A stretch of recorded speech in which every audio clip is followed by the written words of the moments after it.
ये या हुसैन, मोहब्बत से कहिए या हुसैन, या हुसैन। ऑपरेटर वाले भाई आपका बाजा बहुत अच्छा है, बहुत अच्छा बजा रहे हैं, बस मशीन से आवाज बढ़ा दीजिए। आप उंगली जहां रखे हैं हमको पता चल जा रहा है, क्योंकि मेरा कारोबार रोज का यही है। आप मशीन से बढ़ाइए थोड़ा।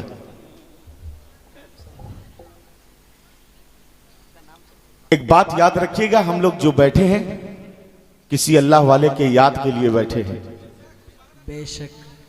और वो एक ऐसा अजीम बुजुर्ग है जिसके याद के लिए बैठे हैं। खुदा की कसम, जब उसका इतिहास पढ़ोगे तो रो पड़ोगे। अल्लाह ने इतनी लंबी उम्र अता हिंदुस्तान के अंदर में ऐसे बुजुर्ग को नहीं दिया।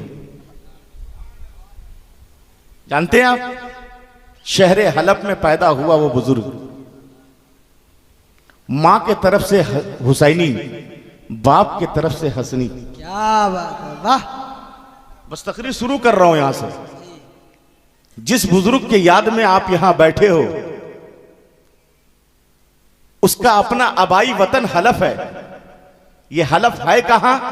सीरिया के अंदर में है, जिसको अभी हम सीरिया कहते हैं।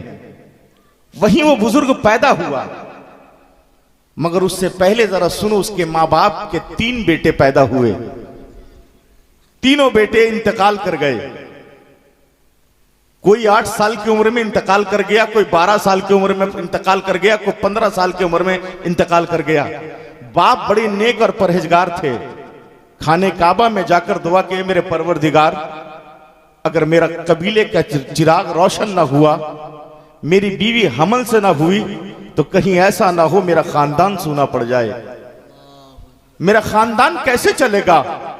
ऐ मेरे परवरदिगार, मैं हज पे इसलिए आया हूं कि तू मुझे नेक और साले औलाद अता कर दे।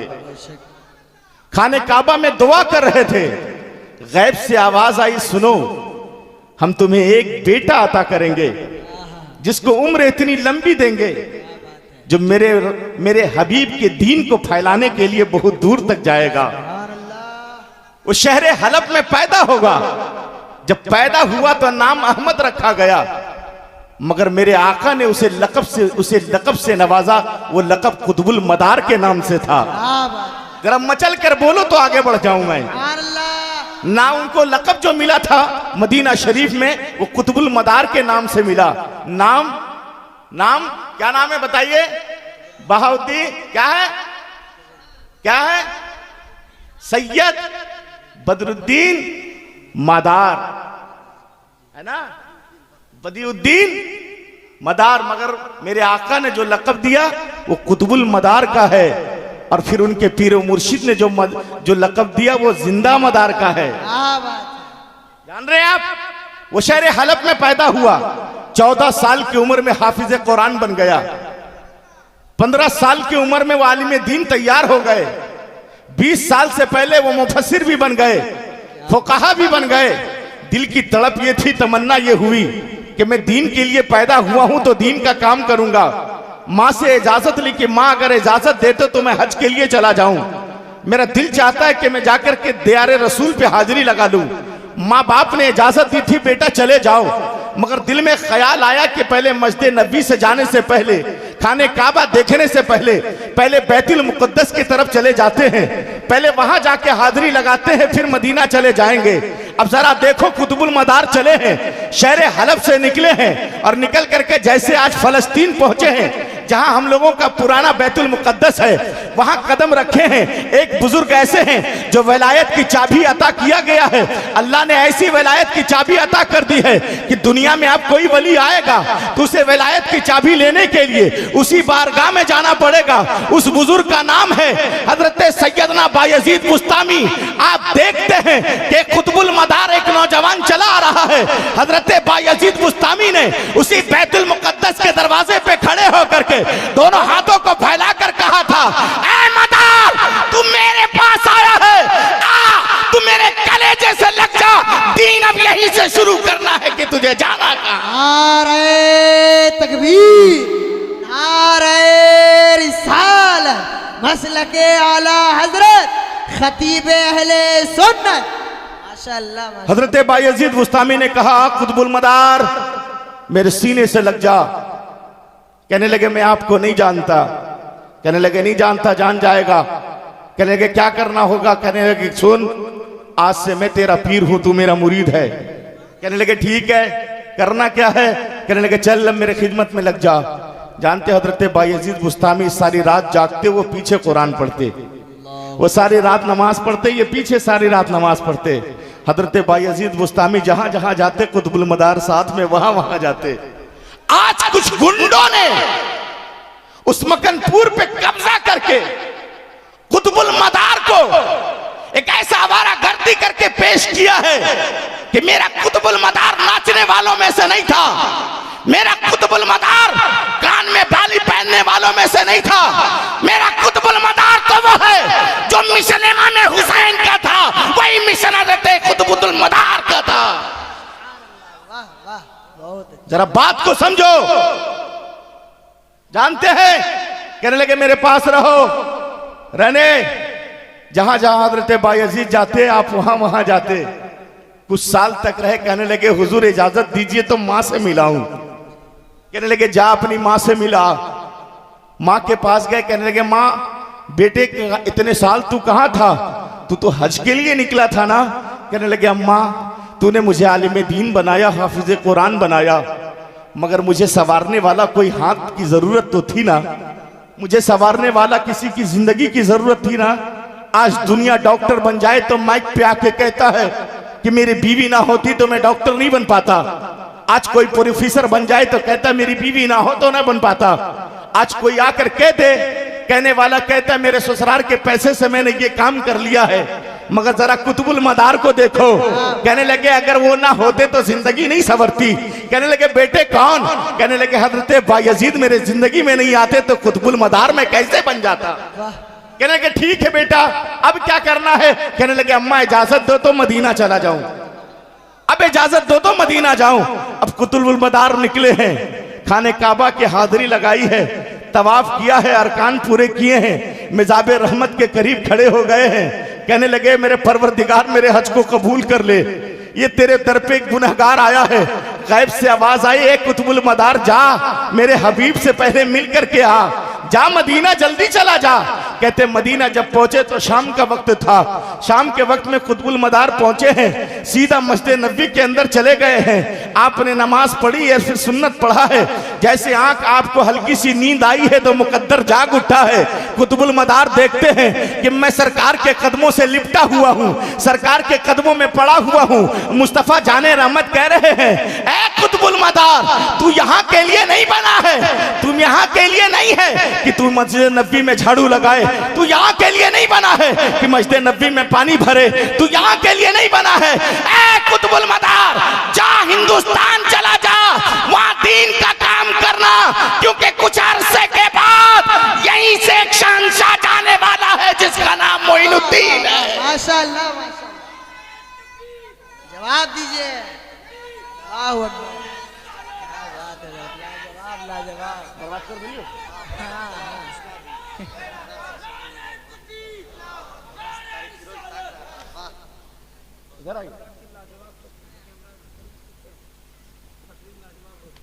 ये हिंदुस्तान के बहुत बड़े नकीब हैं। बेशक। मेरा छोटा भाई फिरोज अल्हम्दुलिल्लाह पाउडर वाउडर लगा ही रहा है, और ये भी मेरा भाई बहुत अच्छा है। दुआ कीजिए अल्लाह इनको भी कामयाबी दे, और आपके शहर के, आपके मोहल्ले के बहुत मजबूत पिलर मामून रशीद नईमी हैं, जो हम लोगों को इकट्ठा करके ले ही आते हैं। अंबुजा से भी ज्यादा मजबूत है भाई, समझ रहे हैं ना। अब जरा सुनो, आप थोड़ा मुस्कुरा लिए हैं तो दोनों हाथों को कहें या रसूल अल्लाह।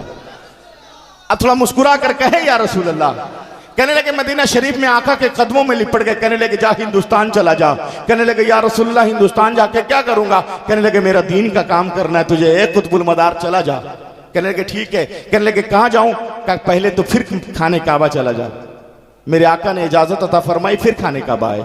आप खाने काबा में आए, जो मुसल्ला इब्राहिम है ना, वहां खड़े हो गए और खाने काबा को देख भी रहे, आंसू भी बहा रहे हैं। ए अल्लाह, मैं तेरे घर को छोड़ करके दीन के काम के लिए निकल रहा हूं। गैब से आवाज आई, ए कुतुबुल मदार सुन, तू जा रहा ना, मैं तेरा रब हूं, मैं तुझे एक चीज अता करता हूं। वो ठहर गए। कहने लगे परवरदिगार ये कौन सी चीज है? कहने लगे सुनो मैं वो चीज अदा करूंगा कि तू सोच नहीं सकता है। आप वहां से निकले, पानी का सफर इख्तियार किया, जहाज पर बैठे, वहां से चले, आना हिंदुस्तान है।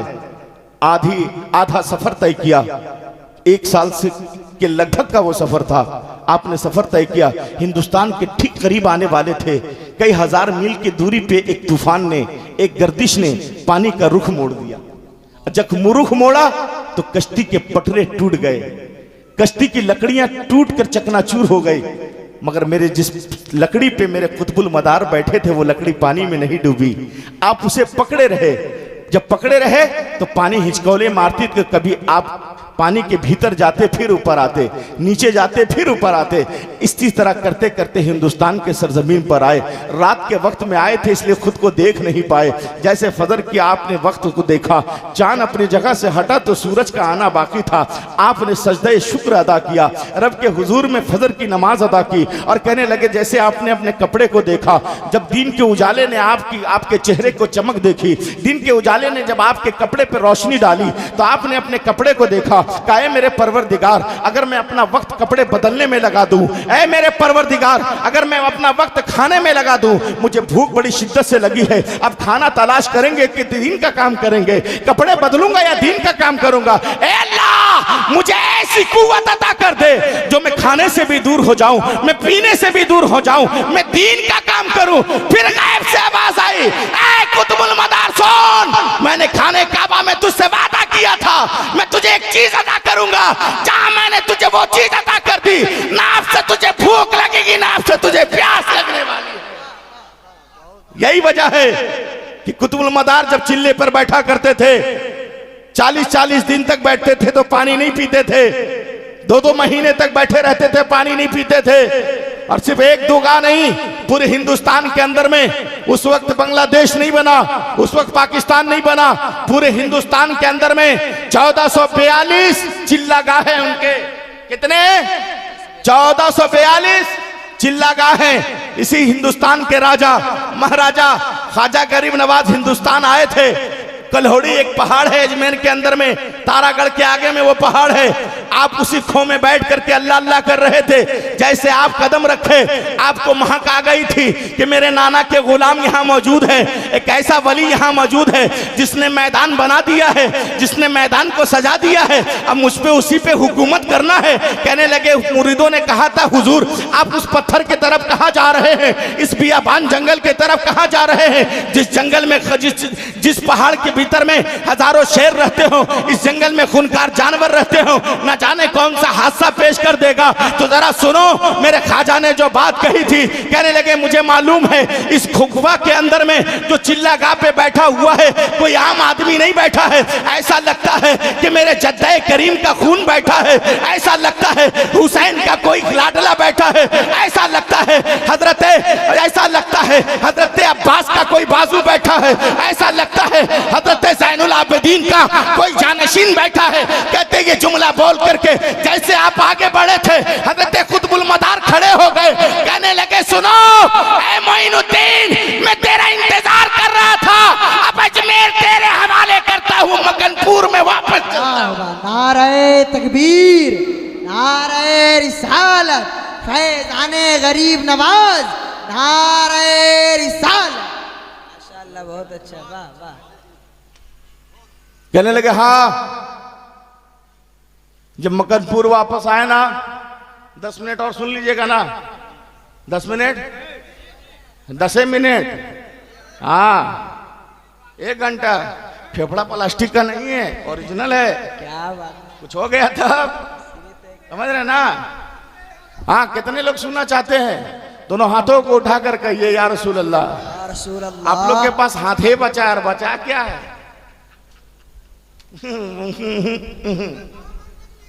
बस दुआएं मांगी और खत्म हो जाइए। सब तो खत्म हो गया आप लोगों के पास, कुछ बचा कुछ है कि नहीं? आउटगोइंग उधर से, इनकमिंग इधर से। आपका बंद, मेरा जीएसटी लागू, स्विच ऑफ। सिर्फ 10 मिनट जरा सुने मोहब्बत के साथ। यह आपकी मोहब्बत थी, आपने कुतुबुल मदार के याद में इस महफिल को सजाया है। बेशक किसी दुनियादार वालों के नाम पे नहीं सजाया है। और याद रखिएगा इतनी लंबी उम्र उस बुजुर्ग को मिली थी जो हजरत बायजीद से मिला हो, जो हजरत जुनैद बगदादी से मिला हो, जो मेरे सरकार ख्वाजा गरीब नवाज से मिला हो।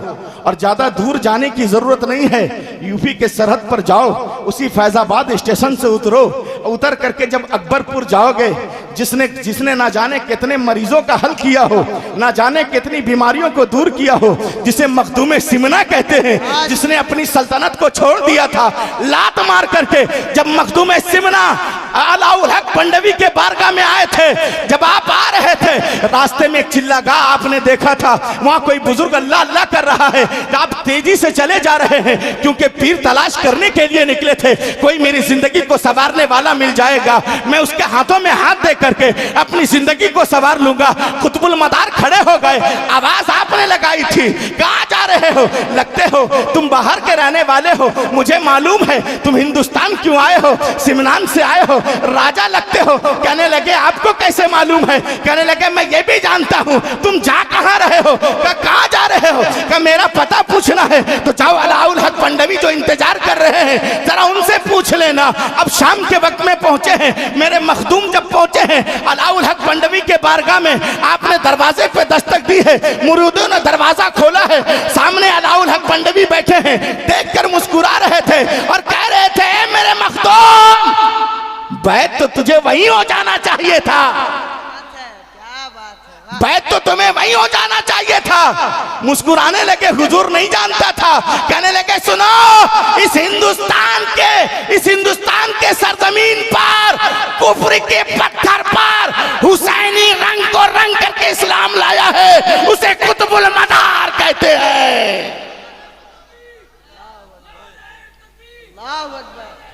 या रसूल अल्लाह, रसूल अल्लाह, वाह। अगर दम मदारी बनना है तो नमाज पढ़ो। 1442 चिल्लागा कान छेदवा के बाला पहन करके नहीं किए। हक है, हक है। जरा सर्वे करो हिंदुस्तान का, सजदों की जगह रखी। अल्लाह, वो थे कुतुबुल मदार। अब तो कुछ गुंडों ने हाईजेक कर लिया है, अब खुद को कहता है मदारी है।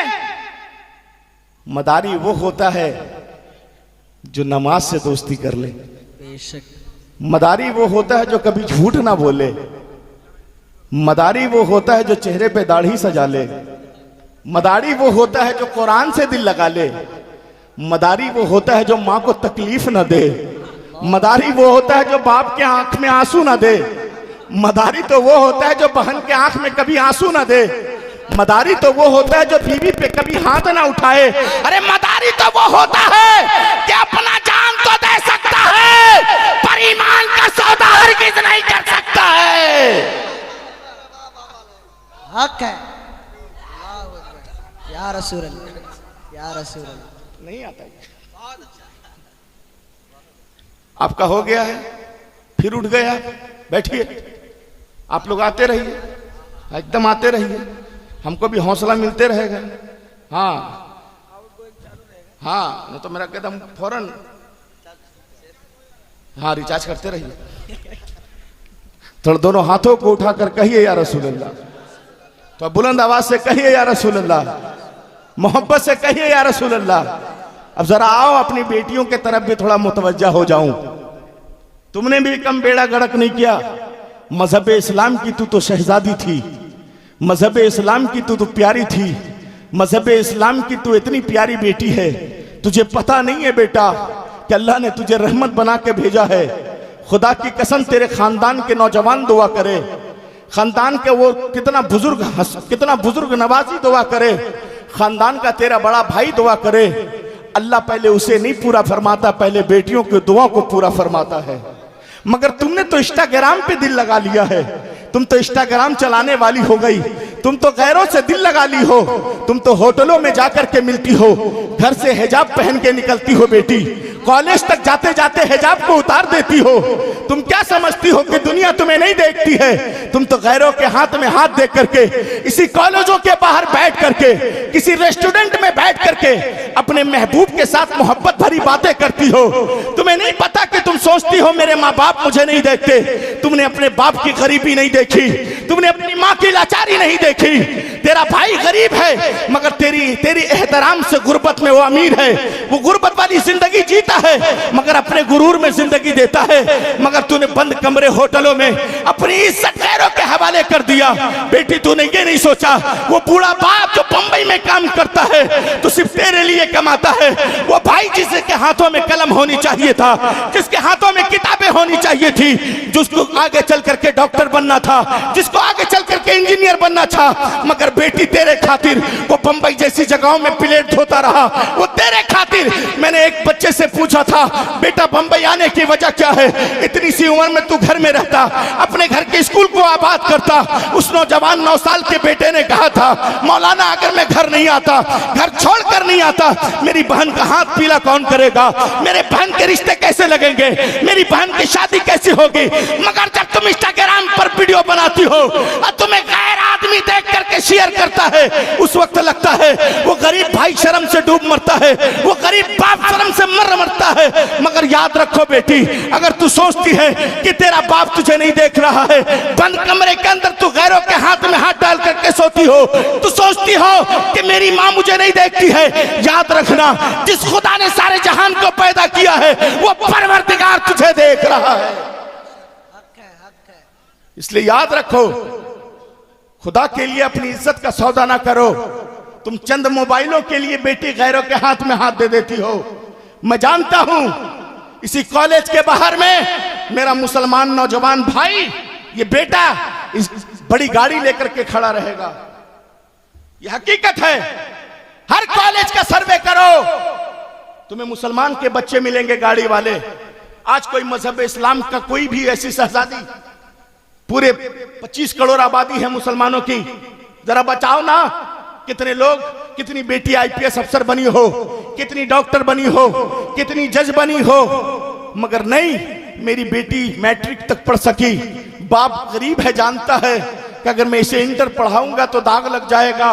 वो जानता है मैं इसे कॉलेज भेजूंगा तो जानता है कि गलत रास्ता इख्तियार कर ली तो मैं शर्म से मर जाऊंगा, ये माशरा मुझे जीने नहीं देगी। मगर जरा सोचो, आज ये मेरी बेटियां डॉक्टर नहीं बन पाई, आईपीएस अफसर नहीं बन पाई, इसका जिम्मेदार कौन है? इसका जिम्मेदार ये नौजवान बैठा है। तुम गाड़ियां लेकर के जाते हो, इसी कॉलेजों के बाहर खड़े होते हो, ये तुम्हारी मोमिन बहन है। अगर सुनो, मेरे आका ने मस्जिद नबी में ऐलान किया था कि कोई भी मजहब इस्लाम का बेटा किसी गरीब बेटी के सर पे अपना हाथ रख देगा, उसकी इज्जत को बचा लेगा। तो आमना का लाल अब्दुल्ला का जाने जिगर वादा करता है, मदीने में जन्नत में तन्हा नहीं जाऊंगा, उसे अपने साथ लेकर के जाऊंगा। सुभान अल्लाह, वाह वाह। मगर तुम नौजवानों ने भी कम आफत नहीं मचाया। ये कौन सा इश्क है तुम्हारा? अरे मामून भाई, अरे बाप, रात में मैसेज चलता है। हाँ, और अब तो सिस्टम बदल गया है मैसेज वाला, मोबाइल एक से आ गया ना। अब यहां से डिलीट कीजिए, वहां से नंबर डिलीट, मैसेज डिलीट। माँ बाप लिया भी लूं, कुछ नहीं। अपने इमाम को देखते हो कि कहां से झाड़ फूक करके आया है। चार सुबह में चाय के दुकान पर बैठ जाएगा 4 गो बूढ़ा, जिसका दिन कम, उसका टाइम कम, और वही ज्यादा उंगली करेगा।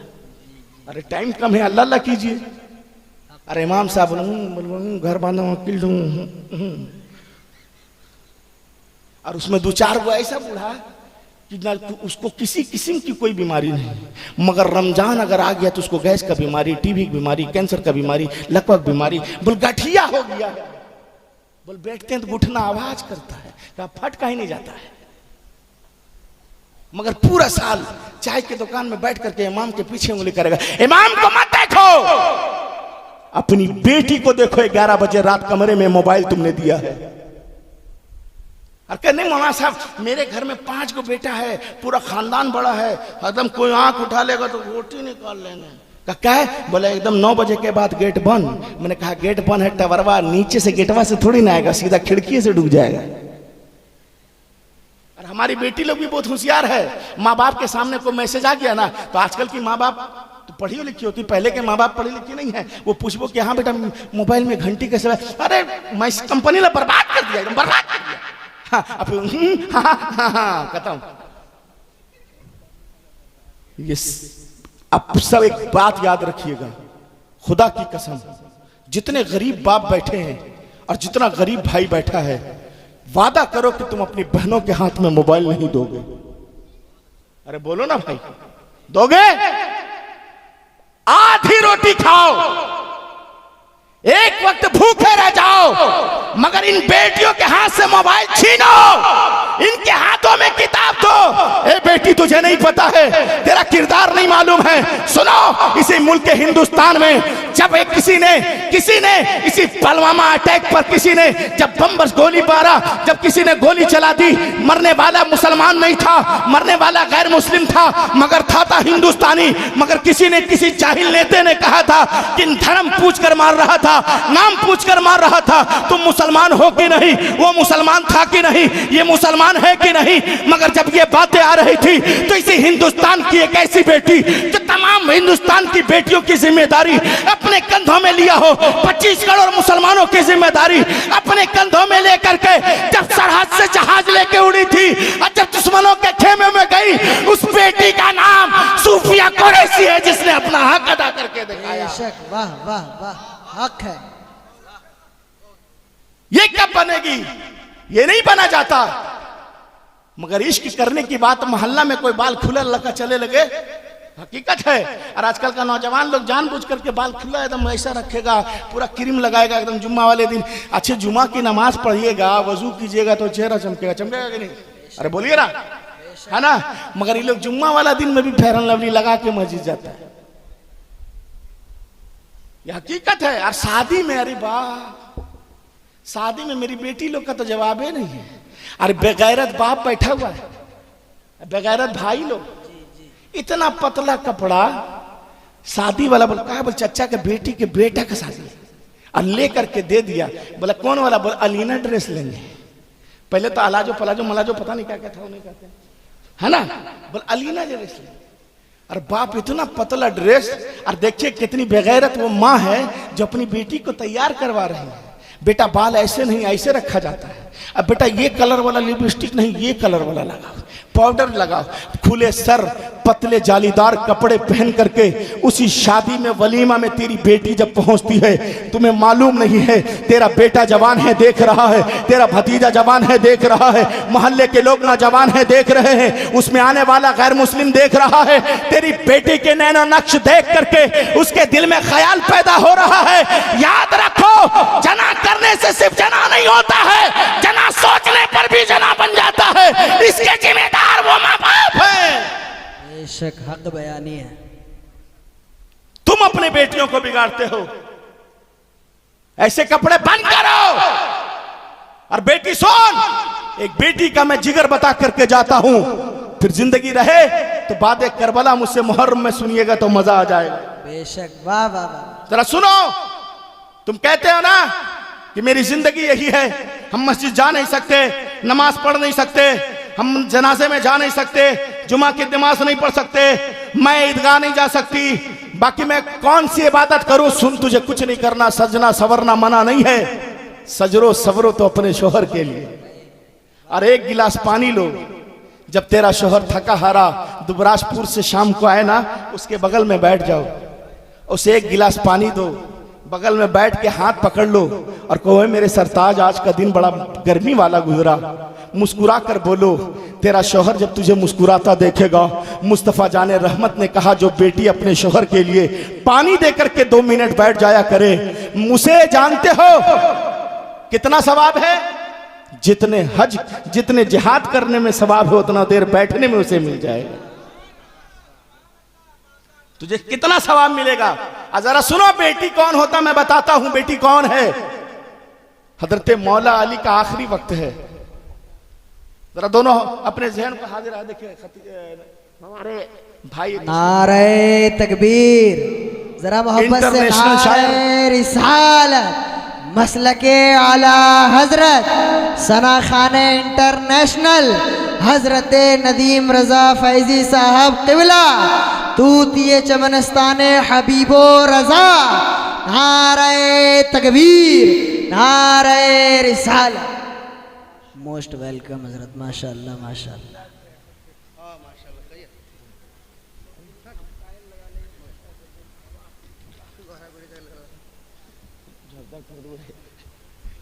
दोनों हाथों को उठाकर कहिए या रसूल अल्लाह। हजरत मौला अली का आखिरी वक्त। बेटी जरा जहन से थोड़ा अपने जहन को हाजिर करो, जरा सुनो मैं बताना क्या चाहता हूं। तुम सोच रही हो ना कि तेरा रुतबा कुछ भी नहीं, तेरा किरदार कुछ भी नहीं। हजरत मौला अली का आखिरी वक्त है। अपने बेटों को इकट्ठा किया, जिनके 18 बेटे हैं, 18 बेटे। आपने बुलाया, कहने लगे मेरा 3 काम बाकी रह गया है। जिसके 18 बेटे हों बताओ उसका कोई काम बाकी रह सकता है क्या? अरे बोलिए ना भाई। मगर हजरत मौला अली ने कहा मेरे 3 काम बाकी रह गए हैं। पहला काम यह है कि मैंने अपने बात किसी को जानशीन नहीं बनाया है। दूसरा यह है कि मेरा बलवाइयों ने हंगामा मचाया ना, तो मैंने एक ही रिकात के सजदे अदा कर पाया। बाकी मुझे तीर मार करके वो चला गया। मेरा एक सजदा बाकी रह गया, वह सजदा कौन अदा करेगा? 17 बेटे एक तरफ हो गए। हजरत इमाम हुसैन आगे बढ़े, कहने लगे बाबा मैं आपका वो सजदा करबला में अदा करूंगा। अब जरा सुनना, कहने लगे मेरे 2 काम हो गया अल्हम्दुलिल्लाह। मैंने अपना जानशीन इमाम हसन को बना दिया है। मेरा दूसरा सजदा हुसैन करबला में अदा करेगा। कहने लगे अच्छा मेरा आखिरी काम यह है कि जुमे दमिश्क में जुमे के दिन मैं जब खुतबे के लिए खड़ा हुआ तो हंगामा हो गया था, मेरा खुतबा बाकी रह गया है। वो खुतबा कौन देगा? 18 बेटे एक तरफ हैं, बेटियां एक तरफ हैं, सब खामोश है। कहने लगे बताओ मेरा खुतबा कौन देगा? एक प्यारी सी बेटी ताहिरा, शाकिरा, आबिदा, हजरत ज़ैनब पर्दे को गिराते हुए अपने पल्लू को संभालते हुए हजरत इमाम हुसैन के पीछे खड़ी थी। आपने कहा भैया थोड़ा सरक जाइए, अपना एक कदम आगे बढ़ाया। कहने लगे बाबा वो आपका खुतबा आपकी बेटी ज़ैनब देगी। हजरत मौला अली ने कहा था बेटा मैंने वो खुतबा तो मस्जिद में दिया था, तुम कहां दोगी? तो हजरत ज़ैनब ने कहा था बाबा आपने अपना खुतबा मस्जिद में दिया था, आपकी बेटी ज़ैनब यजीद के दरबार में देगी। नारे तकबीर, नारे रिसालत, जिक्र शुहदाए करबो बला। वाह वाह बहुत अच्छा। अपने आप को समझो कि तुम हो क्या। अच्छा मेरी तकरीर तो लगभग 1 घंटा हो गई, सिर्फ 10 मिनट बाकी है। 10 मिनट मेरा बाकी है, 10 मिनट में कुछ काम कर लें। अच्छा आप लोगों में से कोई एक ऐसा नौजवान खड़ा हो जाए और कहे कि कुतुबुल मदार से मुझे सच्ची मोहब्बत है। कोई एक नौजवान खड़ा होकर कहे कि हाँ मैं सच्ची मोहब्बत करता हूँ। चचा नौजवान बोले, अभी भी अपने आप को नौजवान समझ रहे? आज देखिए है ना, आप खड़े आप हम समझ रहे हैं, मगर एक ऐसा नौजवान खड़ा हो जो दाढ़ी भी नहीं रखता और नमाजों नहीं पढ़ता। कोई एक नौजवान खड़ा होकर कहे कि मैं कुतुबुल मदार से सच्ची मोहब्बत करता हूं, मैं मस्जिद जाना शुरू करूंगा, जहां वक्त मिलेगा वहीं पढ़ लिया करूंगा। कोई जरूरी नहीं कि अपने शहर के मोहल्ले में पढ़ूं, जहां जाऊंगा वहां पढ़ लिया करूंगा। कोई एक नौजवान खड़ा होकर बोले बस मेरा काम खत्म, खड़े होकर के बोले क्यों, याद रखिएगा ये कुतुबुल मदार के नाम पे आपने सजाया है। मेरा दिल कहता है कोई सुने ना सुने, कुतुबुल मदार तो सुनते हैं। जब कुतुबुल मदार सुनते हैं तो फिर गौसे आजम सुनते हैं। जब गौसे आजम सुनते हैं तो मदीने वाले मुस्तफा सुनते हैं। जब मदीने वाले मुस्तफा ने सुन लिया तेरी जिंदगी यहाँ भी कामयाब है, आखिरत में भी कामयाब है। लाजवाब लाजवाब। कोई एक नौजवान खड़ा होकर कहे कि मैं नमाज पढ़ूंगा, एक नौजवान नारा लगा दे, नारे तकबीर, नारे रिसालत, मसलके आला हजरत, फैजाने हुजूर मुजाहिदे मिल्लत। एक नौजवान ने कहा जरा देखो इश्क देखो, प्यार देखो, कुतुबुल मदार से कितनी मोहब्बत है। बस एक तन्हा है, इसे जमा करना है, इसे वाहिद के सेगे में लाना है। कोई एक नौजवान कहे दोस्त तू तन्हा जन्नत में जाएगा, मैं जहन्नम में जाऊंगा। इसी मोहल्ले का रहने वाला, इसी गांव का रहने वाला, कल कयामत के दिन में फैसला होगा। तू मेरे साथ खेला है, तू मेरे साथ पला हुआ है, तेरी शादी में मैं गया हूँ, मेरे शादी में तू गया है, तो मैं तुझे मानता था, तू मुझे मानता था। तू जन्नत में जाएगा, मैं जहन्नम में जाऊंगा, मुझे गवारा नहीं है। अगर तू जन्नत में जाएगा तो मैं भी तेरे साथ जाऊंगा। कोई एक नौजवान खड़ा होकर कहते है, कोई एक नौजवान जरा खड़ा हो जाए और कहे रे बा, नारे तकबीर, नारे रिसालत, नौजवान मुसलमान अहले सुन्नत, नारे तकबीर। वाह वाह वाह। आप लोगों ने बहुत अच्छा सुना। अल्लाह ताला से दुआ है कि मेरे कहने सुनने में कोई गलती हुई हो, परवरदिगार आलम तो उसे माफ फरमाए। आमीन। फिर कभी वक्त मिला तो इंशाअल्लाह बोल करके जाऊंगा। आइए मेरे साथ कलमा हक पढ़िए, अशहदु अन ला इलाहा इल्लल्लाह व अशहदु अन्ना मुहम्मदन अब्दुहु व रसूलुहु व आखिरु दवाना वल्हम्दुलिल्लाहि रब्बिल आलमीन।